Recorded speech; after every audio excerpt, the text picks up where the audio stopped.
네, 계속해서 도내 주요 인사와 화제 인물 초대해서 얘기 나눠보는 이슈 토크 시간입니다. 내일이 김치의 가치와 우수성을 알리는 김치의 날이라고 합니다.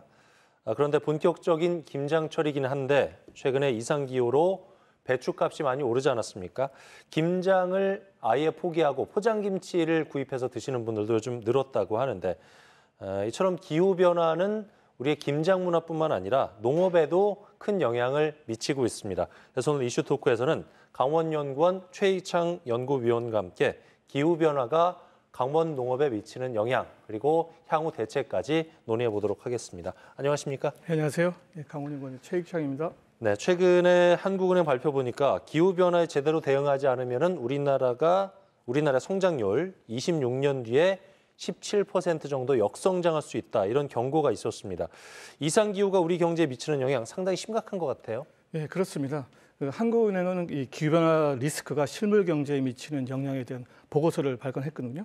이 기후변화 위험은 우리나라 국내 총 생산에 장기적으로 부정적인 영향을 미치고 있는데 이러한 기후 대응 정책을 적극적으로 조기에 시행한다면 이 부정적인 영향을 축소할 수 있다는 것이 주요 골자입니다.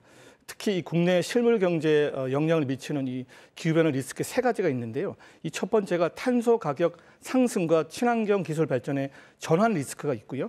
그리고 국내의 온도 상승과 그리고 강수 피해 증가의 만성 리스크, 마지막으로 자연재해 빈도와 그 규모 확대의 급성 리스크가 있습니다. 이러한 전환, 만성, 급성 리스크에 제대로 대응하지 않으면 우리나라 국내 총 생산은 연평균 0.3%씩 계속 줄어들어서 2050년대는 17%, 2100년에는 21%까지 감소하는 것으로 전망되었습니다. 네, 폭염이라든가 가뭄, 폭우 같은 이런 이상기후, 빈도하고 강도가 점점 강해지고 있다는 느낌이 드는데 강원 지역의 경우는 어때요?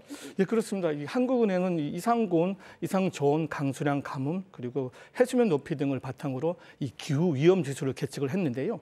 그러니까 2000년을 기준으로 이전 약 20년 기간에 비해 2000년 이후 현재까지 이상기후가 얼마나 심했는지를 보여주는 그 지표입니다. 이 결과를 보면 2000년 이후가 2000년 이전보다 이 기후 위험 지수가 1.7배 큰 것으로 계측되었습니다.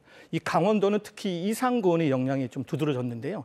1985년부터 2023년까지 약 39년 동안에 타 지역 평균 기온이 3도 상승했을 때 강원도에서는 4.3도나 상승을 했습니다.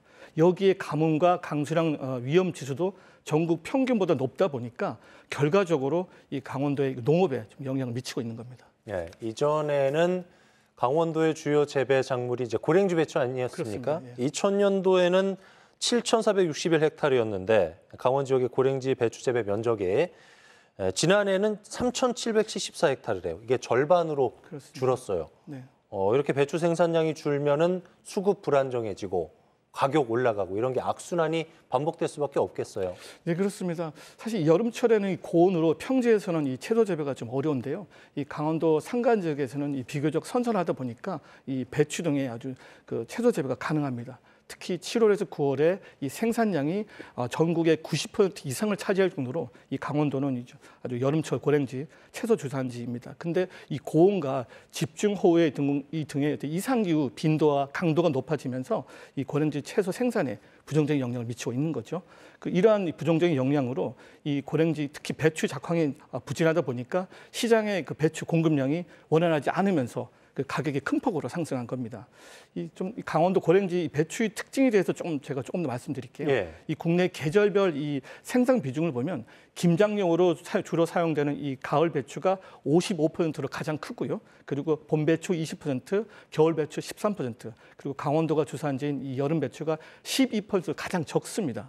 근데 이 여름 배추가 타 작기에 비해서 이 생육 기간이 짧다 보니까 이 배추 한 포기당 이 무게도 사실 무게가 김장용 가을 배추보다도 배추의 70%로 적거든요. 예. 거기다가 또 이 고랭지 쪽에 이 척박한 재배 환경을 잘하다 보니까 이거를 생육 어떤 거를 좀 유지하기 위한 비료나 농약 등 생산비도 많이 들어갑니다. 특히 가을 배추 비해 1.9배나 높거든요. 이렇게 생산량도 적고 생산비도 높다 보니까 1년 연중 가장 높은 가격을 유지하고 있는 거죠. 예. 다만 이제 사실 지난해 이런 어떤 집중호우 때문에 아주 그냥 고랭지 채소가 직격탄을 맞았고 올해는 한낮에 온도가 33도를 넘어가는 폭염으로 사실 이게 배추 작황이 굉장히 부진했고요. 그러다 보니까 생산도 급감하고 그래서 이 일별 월별로 이 가격 등락폭이 크게 발생한 겁니다. 예.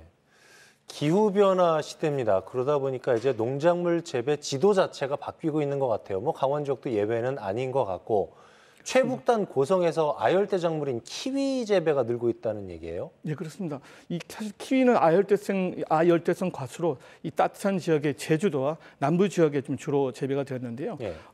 그런데 최근에는 이 강원도 고성군에서도 이 키위 재배가 늘고 있습니다.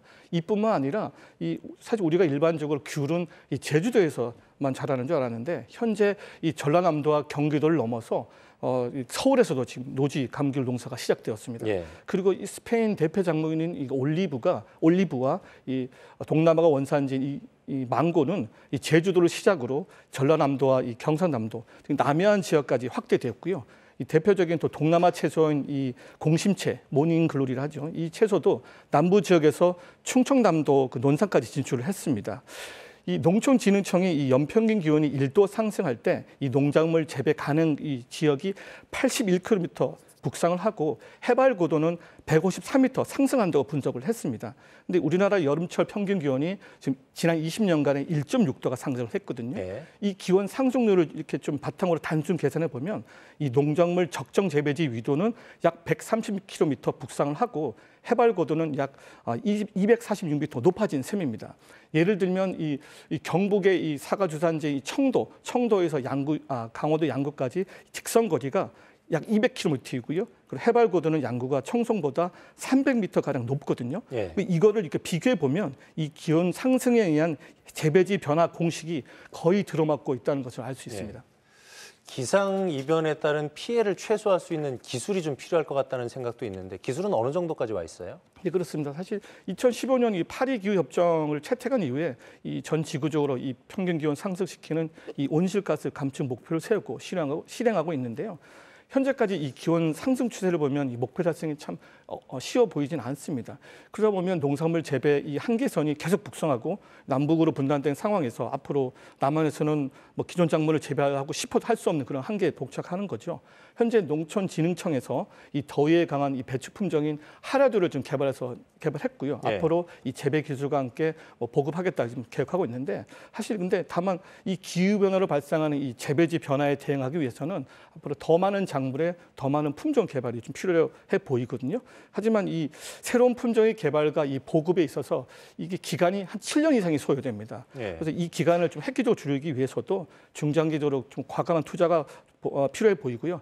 단기적으로는 이상 고온 또는 이상 강우로 발생하는 이 병해충과 바이러스를 방지하고 또 이상 저온으로 인한 이 냉해 피해 저감 기술과 또 약제 개발이 좀 시급해 보입니다. 예. 기후 변화 자체가 이제 위기일 수도 있겠지만 또 새로운 기회가 될 수도 있다는 얘기를 많이 해주고 계신데 어떤 측면인가요? 그러니까 사실 이 농촌진흥청에서 이 기상청의 기후변화 시나리오를 근거로 해보면 이 강원도 고랭지 연평균 최고 기온이 2051년에 17도, 2091년에는 20도까지 상승을 예측했습니다. 그런데 이 시나리오에 의하면요, 이제 강원도 여름철에 아주 주요 고랭지 채소이며 고소득 작물인 배추 재배지가 2050년대는 완전 쪼그라들고 2090년대에는 아예 사라질 것이라는 예측하는 결과거든요. 다만 이 기온의 상승으로 강원도 농업에 이 부정적인 영향만 있는 건 아닙니다. 이 주요 과수 재배지가 북상을 했고요. 특히 강원도의 사과 면적이 지금 눈에 띄게 증가를 했습니다. 네. 2030년대에는 이 사과 주산지가 이제 경북에서 강원도로 옮겨가고요. 2050년대가 되면 이 강원도 고랭지만 이 사과 재배가 가능하다는 예측이 되고 있습니다.